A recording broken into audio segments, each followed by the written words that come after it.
જ્યારે પણ કોઈ દર્દી લાંબા ટાઈમ સુધી પથારીવશ રહે, જેમ કે સ્ટ્રોક છે, સ્પાઇનલ કોર્ડ ઇન્જરી છે, ઓલ્ડ એજ છે અથવા પુઅર ન્યુટ્રિશનવાળું પેશન્ટ છે, આવા કેસમાં ઘારા પડવાની એટલે કે બેડસોર થવાની સંભાવના હોય છે.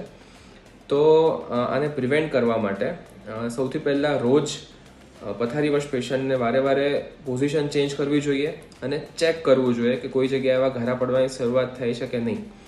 જો ઘારા પડવાની શરૂઆત થઈ ગઈ હોય તો એમાં એરબેડ એટલે કે ફુગ્ગાવાળો જે મેટ્રેસ આવે એનો યુઝ કરવો જોઈએ, ડેઇલી ડ્રેસિંગ કરાવવું જોઈએ અને એન્ટીસેપ્ટિક લોશન પણ લગાવતા હોઈએ છીએ. જ્યારે આને અનટ્રીટેડ રહી જાય કે ટ્રીટમેન્ટ ના મળે ત્યારે ઊંડો ઘારો પડતો હોય છે. આ કેસમાં આપણે ભારે એન્ટીબાયોટિક પણ કોકવાર આપવી પડતી હોય છે અને કોકવાર સર્જરી પણ કરવી પડતી હોય છે.